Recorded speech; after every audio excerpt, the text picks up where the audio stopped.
Mình nó làm giàu thì mình phải bảo hiểm chứ mẹ. Cứ đi lang thang ngoài đường thế này, cơm thì không có cơm ăn, nhà không có chỗ ngủ. Mẹ cái gì thì cũng muốn, nó khổ một tí là mẹ lại kêu. Đợt này mà mẹ không lấy tiền về, mình nhất quyết là không đâu về. Đấy, mẹ cho con một ít. Thôi, cháu con trẻ cháu không đói đâu. Cháu cũng mà sống mình ổn. Nó không tha. Bây giờ là thủ đố mẹ. Ở đây xong có không sợ họ không cho ở đấy. Có chỗ ở cái này là có quá.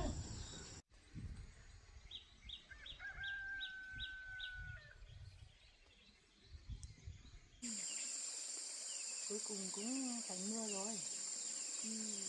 Mưa hết rồi. Mà tất cả cũng phải cháu, nếu không bán cái đồi cơi thì cháu mình cũng phải khổ như thế đâu. Đói quá. Nhưng là mình nhặt rau ăn đi mẹ. Ôi, Nhặt rau để nấu ăn.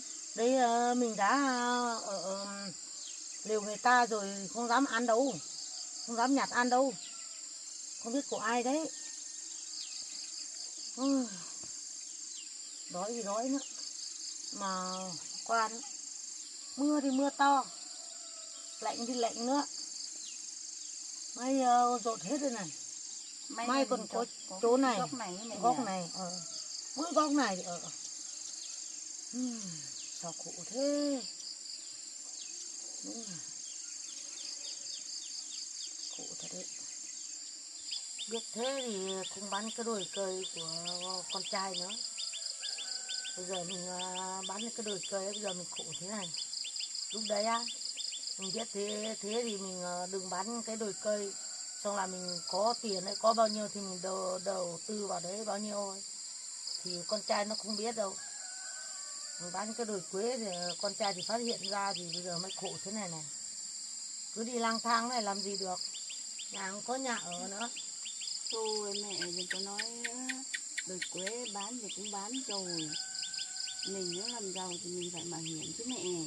Nếu không bỏ ra tí vốn nào thì làm sao mà làm giàu được.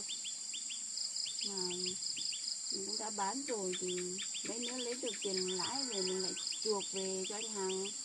Cho anh Hằng một đống tiền này còn sáng mắt già mà. Sáng mắt cái gì bây giờ đang khổ đây này, khổ ngay trước mắt đây này. Ngay trước mắt bây giờ khổ lắm chứ. Cứ đi lang thang ngoài đường thế này, cơm thì không có cơm ăn, nhà không có chỗ ngủ. May ở đây còn có một cái lều, không biết là lều của ai. Còn ở đây một đêm đây này, còn mưa rét đây này, chăn không có, cái gì không có.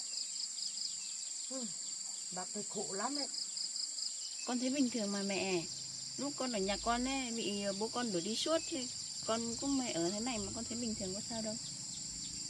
Cháu thì còn trẻ, bác thì già rồi, thì đi ở thế này sao chịu được.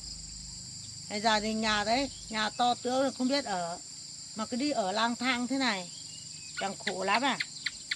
Thì, biết thế thì lúc đấy mình không đầu tư vào đấy xem. Bây giờ ở nhà chẳng ăn ngủ sung sướng à. Mình già mình không chịu được đâu, đi ở thế này không chịu được đâu. Khổ lắm đấy. Mẹ cái gì thì cũng muốn, nó khổ một tí là mẹ lại kêu. Mẹ không nghe người ta nói à? Người ta bảo là trên con đường của kẻ thành công ấy không có dấu chân của kẻ lười biếng đâu. Mẹ phải thay đổi tư duy một tí chứ. Phải đi ra ngoài kia tìm tòi, học hỏi, đầu tư cái mới thì mình mới thoát nghèo được chứ mẹ. Mẹ bây giờ ấy, mẹ cứ ra ngoài kia bán từng mớ rau một thì làm sao mà có tiền. Tiền đấy chỉ đủ để sống qua ngày thôi chứ làm sao mà giàu lên được. Và bây giờ anh Hằng còn đang có bệnh trong người nữa. Con biết mẹ cần tiền cho nên là con mới chỉ mẹ cách đi đầu tư chứ, để mẹ thay đổi cuộc sống chứ, có tiền lo cho anh Hằng chứ. Thì mẹ cũng một tí mẹ lại còn trách con nữa. Giàu thì ai mà chẳng thích, nhưng mà có thấy giàu đâu. Thì ngay trước mắt bây giờ ấy, đã khổ như thế này rồi. Giờ ấy, cơm thì không có cơm ăn nữa, có nhà mà không được về đây này. Khổ tất cả là tại cháu đấy, các bác mới khổ thế này đấy. Thì con cũng chỉ muốn có mẹ có tiền thôi mà. có tiền mà lúc nào cũng nói có tiền, nhưng mà có được đồng nào đâu, chưa thấy tiền đâu. Mà đã khổ rồi. Nếu có tiền thì nếu được tiền thì chắc mình cũng không khổ như thế đâu. Tiền thì chưa thấy tiền đâu. Mẹ khổ một tí mẹ đã không chịu được rồi. Con khổ suốt đây con có thấy sao đâu. Con mới sống bình thường như thế. Ý chí mẹ phải vững vàng lên chứ. Thế mới thay đổi cuộc sống được chứ. Thế thì ý chí của cháu thì đã vững vàng chưa? Có chứ mẹ. Ý chí của con phải vững vàng thì con mới có tiền được chứ. Thế nhưng mà cuộc sống của cháu đã thay đổi chưa? Cuộc sống của cháu á, của con á, thì cuộc sống nó phải lúc này lúc kia chứ mẹ. Mẹ không thấy mấy hôm trước con đầy tiền à? Chẳng qua là bây giờ con lấy hết tài sản con đi đầu tư thì con mới như thế này chứ. Nhưng mà của cháu ấy, cháu đã nói thế rồi thì bác có thấy cuộc sống của cháu vẫn như thế này không? Có thấy khác đâu. Khác mà mẹ em thấy hôm trước con có tiền con sống như người giàu à? Con đi ăn uống thoải mái đây, chẳng qua thì lúc không có tiền thì mình sống kiểu lúc không có tiền thôi mẹ. Thế thì này, Dạ. còn cái số tiền đấy là theo con trai nói, không biết có phải cháu đi đầu tư hay không, hay là cháu lấy đi dùng hết rồi? Con lấy đi đầu tư thật mà mẹ. Con lấy đi đầu tư hết rồi. Con làm sao mà dám lấy với mẹ. Nhưng mà đến bây giờ mà chưa thấy nghe đến cái gì tiền lãi cái gì đâu. Mình cứ ở lang thang thế này thôi à? Chắc là nó về muộn mấy hôm thôi. Còn mấy hôm trước ấy, cháu đầu tư đấy, 1 ngày 2 ngày thì nó có tiền lãi rồi. Nhưng mà cháu đầu tư đợt này ấy, sao mà lâu thế, chưa thấy tiền lãi đâu. Thì đầu tư thì nó có phải giống như mẹ cầm mớ rau đi ra chợ bán xong rồi lấy tiền về luôn đâu. Mình đầu tư thì nó cũng phải có lúc lên lúc xuống chứ mẹ. Lúc lên nó lên thì mình được tiền lãi nhanh, còn lúc nó xuống thì mình được lâu hơn, kiểu thế mẹ. Nhưng mà cháu cũng nói bảo cũng 2 ngày là được có rồi, có tiền lãi rồi, 2 ngày 3 ngày. Nhưng mà đợt này là lâu thật đấy, có thấy đâu. Con cũng đang sốt ruột lắm đây. Đợi điện thoại từ hôm qua đến giờ chả có thông tin gì. Con cũng lo lắm chứ mẹ. Lo nhưng mà như cháu thì nó khác chứ, bác thì nó khác chứ. Bác thì còn cả con trai nữa, còn liên quan với cả con trai nữa, đôi cơi nữa. Bác chẳng lo hơn cháu à? Cháu thì một mình thì thích làm thế nào thì làm, nó dễ thôi, không phải nghĩ gì đâu. Được tiền thì mình được lãi thì mình được tiền nhiều, không được lãi cũng chẳng có ai nói đến đâu, như bác đâu. Bác bây giờ đây này, ở đâu cũng yên này này, ăn cũng ngon, ngủ cũng yên. Bác còn con trai chứ khổ như thế này chứ. Thằng nhắc đến con trai ấy, thì bác căng thêm lo nữa. Bây giờ á, nếu không chuộc được cái đồi cây á cho con trai á, thì bác thành là cái người vô dân cư rồi. Mẹ không phải lo. Con với mẹ sướng cùng sướng, khổ cùng khổ. Mẹ không phải lo đâu. Không lo à? Lắm nào làm mà cháu phải hộ chuộc bằng được cái đồi cây cho con trai bác đã. Thì đợi có tiền về rồi thì con mới đưa cho mẹ. Con đưa cho mẹ hết để đi chuộc. Giờ ấy, bác thì lo cái này.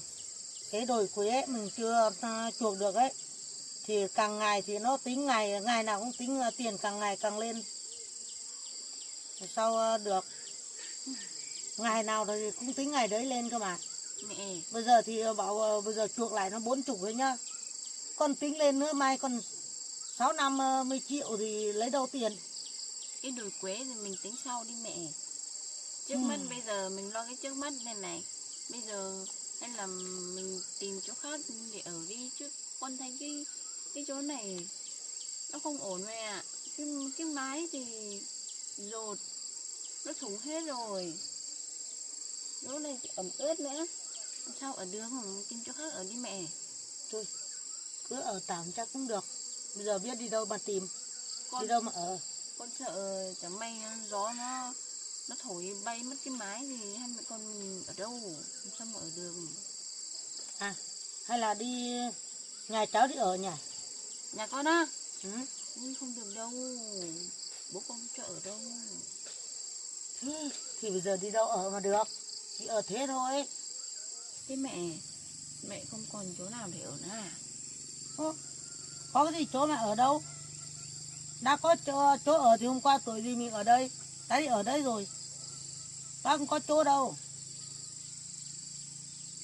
Đấy, bây giờ ấy, chỉ có duy nhất là có mấy nhà cháu thôi, ở được ở thì ở thôi, còn bác đây thì không có chỗ à. Con nói rồi, bố con không cho ở đâu. Mấy hôm trước bố con còn đuổi con đi một lần rồi. Với cả mấy hôm nay ấy, kiểu lúc trước đấy con cũng ở nhà mãi không đi làm ấy, bố con đuổi con đi.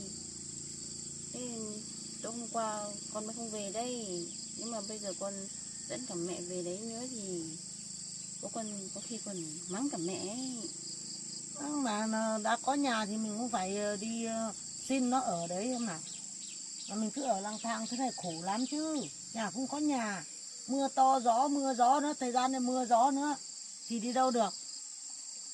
Nhưng mà con sợ lắm, con sợ bố con đuổi lắm. À, hay là cháu ơi, cháu làm mặt rồi quay về xin bố cháu đi ở đi, cho cả bác đi ở với. Ui, không được đâu mẹ ơi. Con mà đi ra đấy á, xin bố con nói một là một, hai là hai. Càng xin thì bố lại càng ghét. Toàn đuổi con đi suốt đây. Làm sao mà xin được. Nhưng mà cháu cứ thử làm mặt dày xin một lần xem nào. Con chẳng đi suốt rồi còn gì nữa. Mỗi lúc bố con đuổi con ra khỏi nhà thì con chả xin à. Thế thì bây giờ làm nào? Bây giờ thì làm thế nào đấy? Bà nắm nào được? Cứ ở như thế là. Biết thế thì lúc mà bảo làm giàu thì bây giờ thì bác không muốn làm nữa. Càng thấy khổ thêm nữa. Giờ cho bác không làm đâu. Bây giờ ấy thì tiền chẳng thấy đâu tiền đâu. Bây giờ thì cứ ở như thế này thôi. Cái gì không có. Chắc bây giờ bác không ham giàu nữa. Mẹ bắt đầu rồi đấy. Hãy bắt đầu bàn lùi rồi đấy. Chứ phải một tí thì không chịu được. Bây giờ mẹ không còn đường lui nữa đâu. Bây giờ đâm lao thì phải theo lao chứ. Đã đầu tư rồi có lấy về được ngay đâu mà. Mà không nói cái chuyện này nữa. Bây giờ cái trước mắt mình phải lo bây giờ mà kiếm cái gì ăn bây giờ. Con thấy đói lắm rồi. Mình không thấy đói à? Thấy đói lắm chứ. Hôm qua đến giờ có cái gì ăn đâu. Đói lắm rồi. Hay là bây giờ mình đi ra ngoài quán mình cái gì ăn đi. Đi. Đi. À, nhưng mà cháu có tiền không? Thế phải mẹ có tiền à? Ơ, mẹ lấy đâu có tiền? Con không có tiền đâu, con cũng đi đầu tư hết rồi. Thế thì bây giờ ấy, lấy đâu mà tiền đi mua đồ ăn ấy? Bây giờ con trong túi con có mỗi 5.000 nữa thôi, đúng một cái bánh mì. Thế cũng được. 5.000 thì mình mua một cái bánh mì thì chia mỗi người một đôi, mua một nửa, được không? Thế thì đi theo mẹ. Thế thì đi. Chắc đi đường này nó gần hết.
ăn trèo lên giấy mà.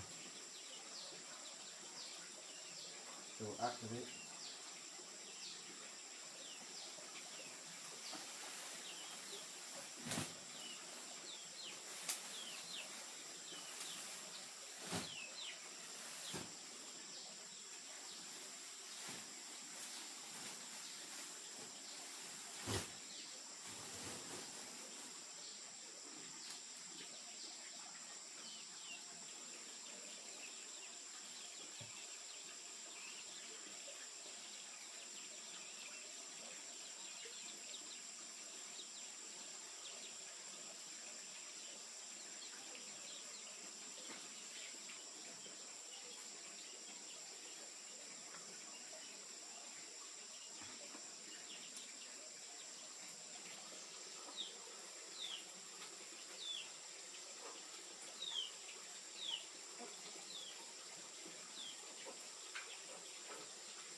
Đồ ăn ra bé bé. Giá này đắt tàn, không biết đi tìm ăn nữa.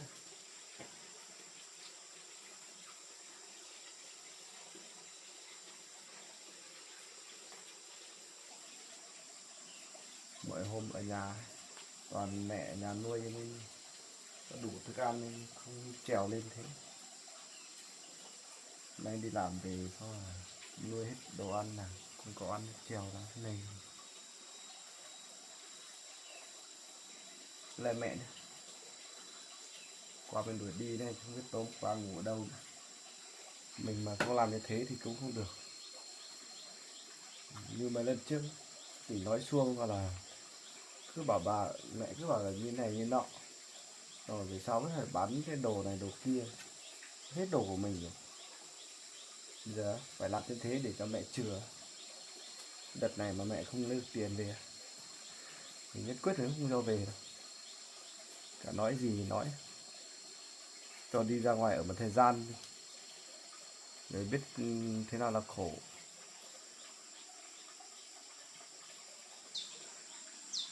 Trèo đi khắp nơi.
là nhặt hết rồi.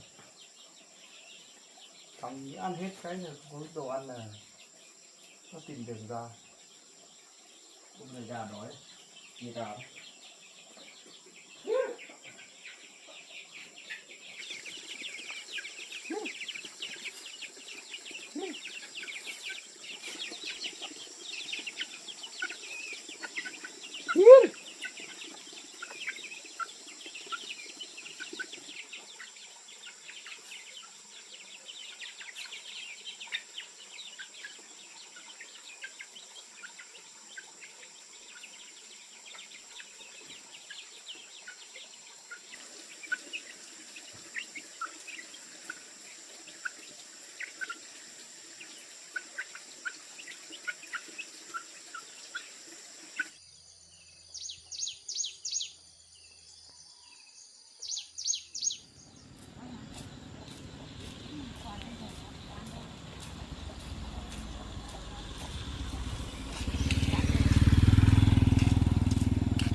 Bữa nay có bánh mì không? Có ạ. Có mì tôm không?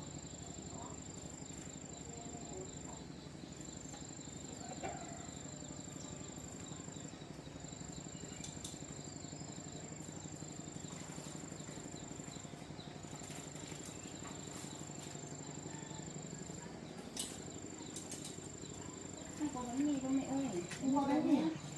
Ô, đói này. Anh gói cho tôm ăn nào cháu. Mì tôm ăn tạm. Thôi ngồi đây ăn.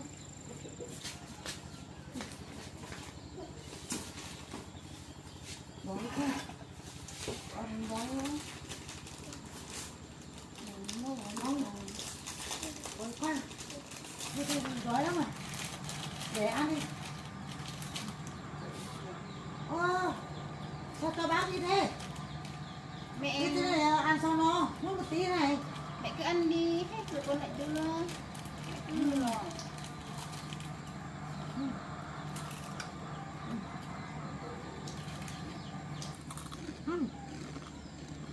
Thôi đấy. Được. Đói thì ăn cái gì cũng thấy ngon. Nhưng mà cũng lâu rồi không được ăn mì tôm.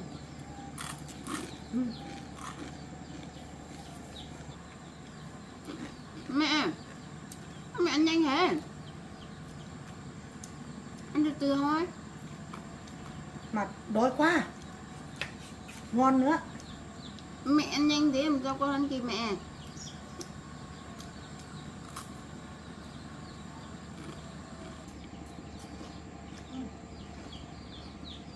Ngon rồi đấy. Không đói mẹ ăn cái gì cũng ngon mình nhỉ? Đấy. Tao có tiền không? Để mua thêm một gói nữa. Con hết rồi, con có mỗi 5.000 thôi, mỗi này hết rồi. Thế thì mua một gói nào. Không no đâu. Không đủ đâu. Đói quá. Thế bây giờ hết tiền rồi, sao bây giờ? À. Thế là cháu lấy cái điện thoại cắm đi. Này. Này nha, Ừ. không được đâu. Sao cái gì cũng bảo không được, cái gì không được thì làm thế nào rồi lấy cái gì ăn? Nhưng bây giờ lấy cái này đi bán rồi thì con lấy cái gì mà liên lạc với bên đầu tư? Đến lúc người ta gọi mình thì làm sao mà gọi được nữa? Mà mì tôm chưa đủ ăn ấy. Lấy cái điện thoại đổi mì tôm ăn mà. Ông ngồi bên đầu tư không gọi được mình thì sao? Mình làm sao mà lấy được tiền nữa?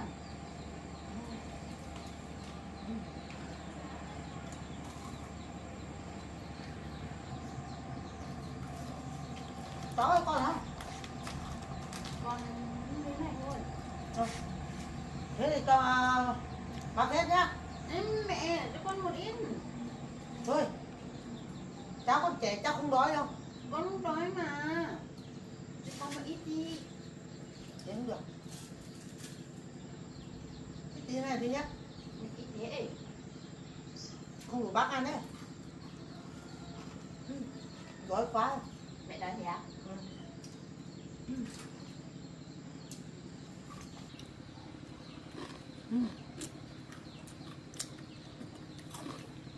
Hết rồi.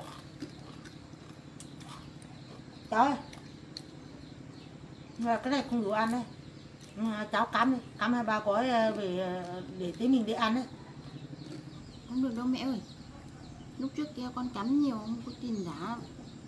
Bây giờ người ta không cho cắm nữa đâu. Hay là mẹ cắm đi. Đâu, bây giờ bác không cắm được đâu. Bác cũng cắm trước đấy.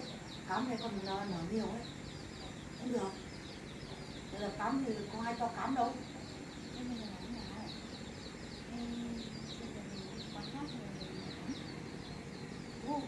Còn làng nghe, con khác cũng thế rồi. Lúc trước cũng cắm nhiều lắm rồi đấy. Bây giờ bác đi đến đâu cũng không cho bác cắm đâu. Hay là cháu đi cắm đi. Con cũng như mẹ thôi mà. Chứ con em cũng lấy nhiều không trả tiền thì là con không cho đi đâu. Thế thì đợt trước ấy, cháu đi làm ấy, được nhiều tiền thế này mà tiền lãi nhiều thế mà kia chẳng bán được. Không, đã trả đâu. Cháu ơi, cái gì vẫn chưa trả. Thế thì tốt nhất bây giờ lấy điện thoại. Không, nói quá, bác không chịu được đâu. Bây giờ mình lấy cái điện thoại này mình cho người ta rồi xong rồi bên đầu tư mà gọi thì làm sao mình biết được. Nhưng mà cái bụng này là đòi ăn. Làm thế nào? Đây này. Nói lắm mà. Ăn cái bụng đâu. Thế thì cái gì cũng không cám được thì bây giờ thì đói làm thế nào đây? Không được thì cháu ơi, hay là đi về nhà cháu đi tìm bữa cơm ăn nhỉ? Không được đâu mẹ ơi. Sao? Bố con lúc nào cũng ở nhà. Sao mà đi được? Ôi, Hay là đi về nhà mẹ đi. Đi về nói chuyện với anh Hằng. Không bận đấy. ôi, về nhà bác á? Vâng. Không được đâu. Con trai á, mỗi khi con trai đã nói thế à, không đi được. Thì thấy nó đuổi luôn. Không cho vào nhà đâu. Thế giờ làm thế nào? Còn con trai bác ấy đã nói như thế rồi thì bây giờ mình không về được đâu, mình phải có tiền cơ, lấy được tiền kia số tiền đấy á, xong về con trai mới cho về nhà thôi. Đã nói trước rồi, không được tiền thì không được về, được tiền nó mới cho về. Thôi, bây giờ tốt nhất ấy. Giờ thì giờ đã bảo là đi nhà cháu rồi thì cũng không được, đi nhà bác thì cũng không xong đâu. Thôi, tốt nhất bây giờ mình đi tìm chỗ ở đi tìm chỗ nào. Còn cái điều hôm qua mình ở đấy thì nó trốn không được đâu, không ở được, mình đi tìm chỗ khác thôi. Cũng được. Bây giờ con với mẹ đi tìm chỗ nào nó lại tạm đi. Chứ không tí trời mưa xuống mình không đi được. Thế này không được thì đi tìm chỗ. Thế thôi, không đi đâu.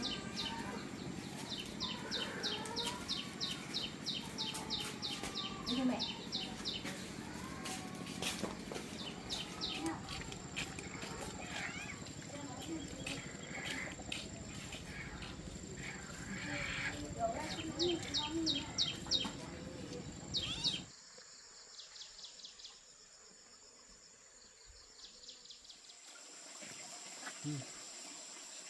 Này không biết mẹ với cái Thảo gì có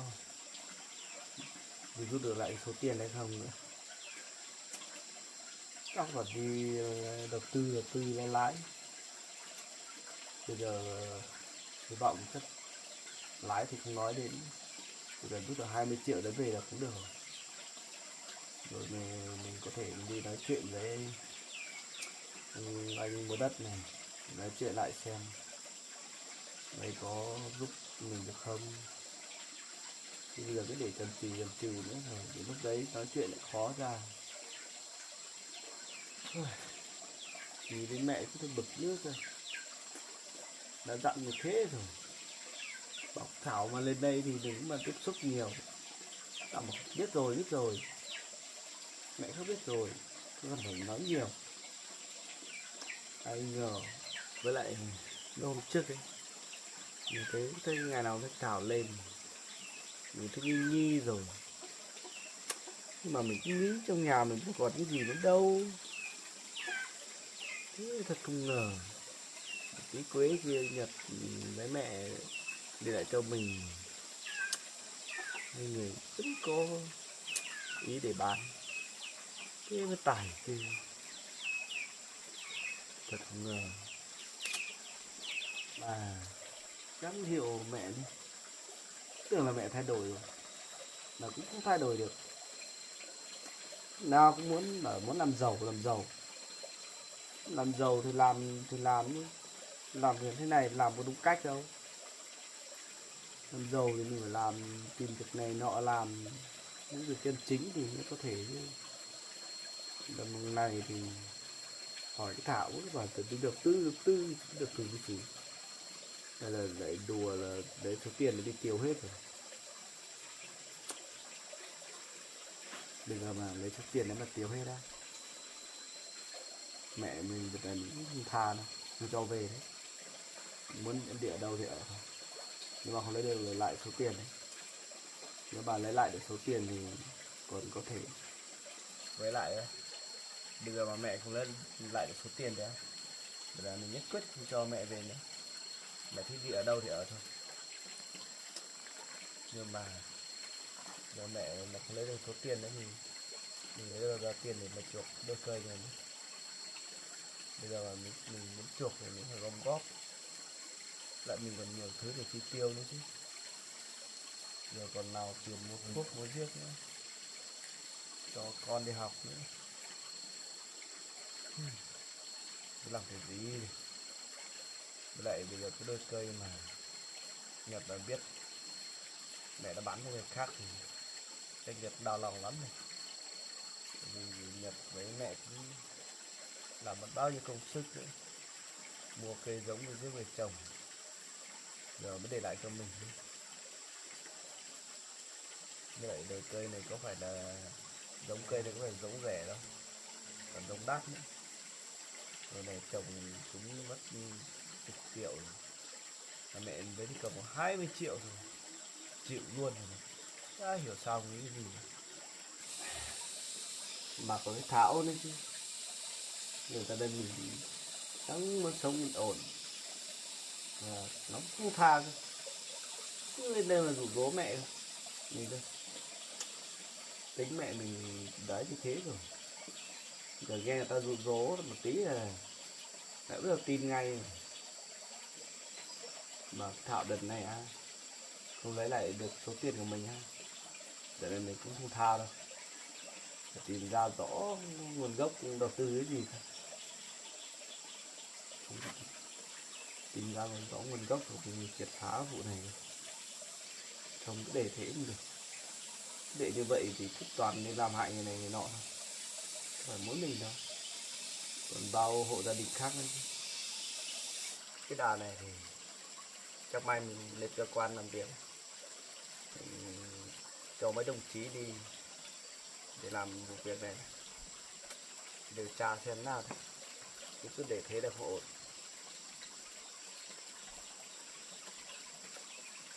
Mẹ đi làm về cũng chưa ăn gì nữa, thế đói đói.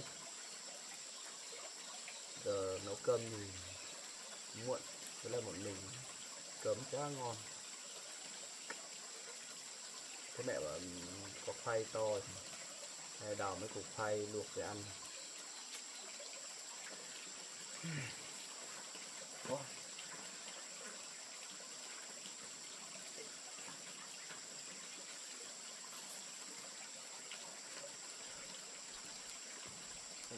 Xanh nhiều lắm.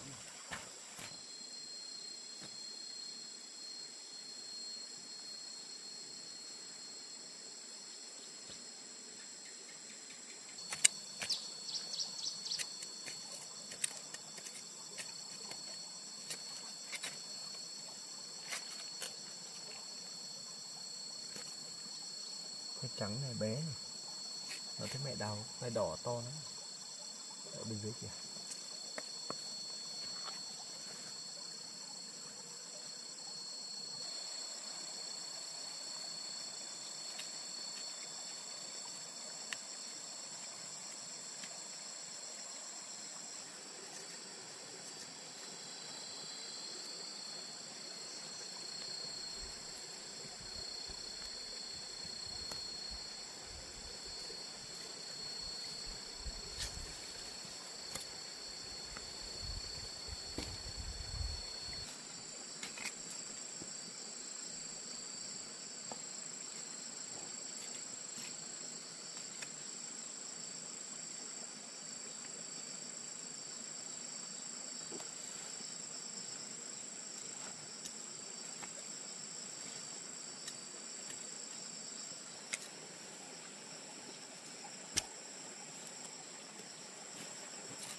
chơi xem có ổn không, sợ họ không cho ở đây.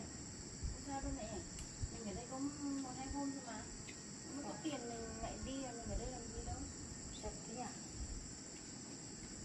Trồng được hết đấy. Nhưng mà ở bên ngoài thì chắc không sao rồi nhỉ? Không sao đâu mẹ. Đi. Mẹ để đồ đây.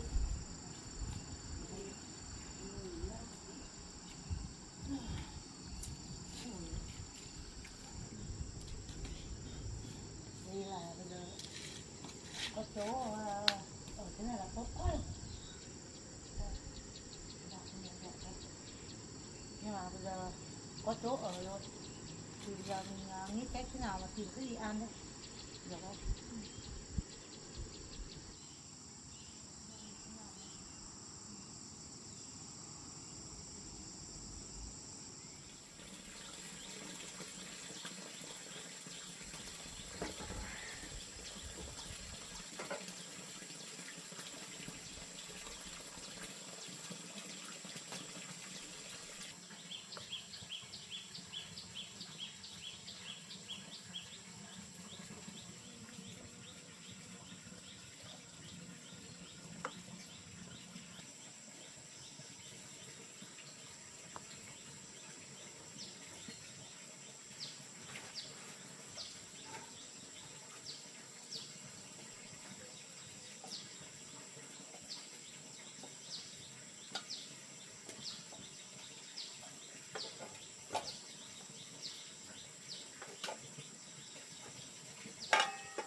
Khoai ngon thế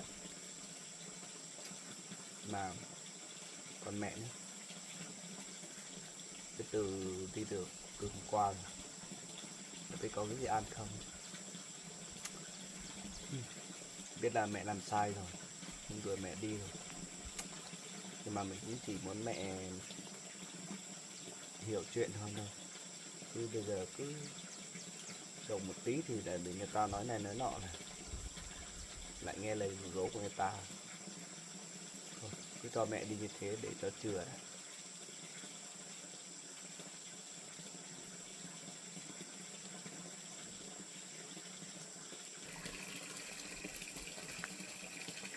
Thật ra thì mình cũng không muốn đuổi mẹ đi đâu, mà mình bắt buộc mình phải làm như thế mới được.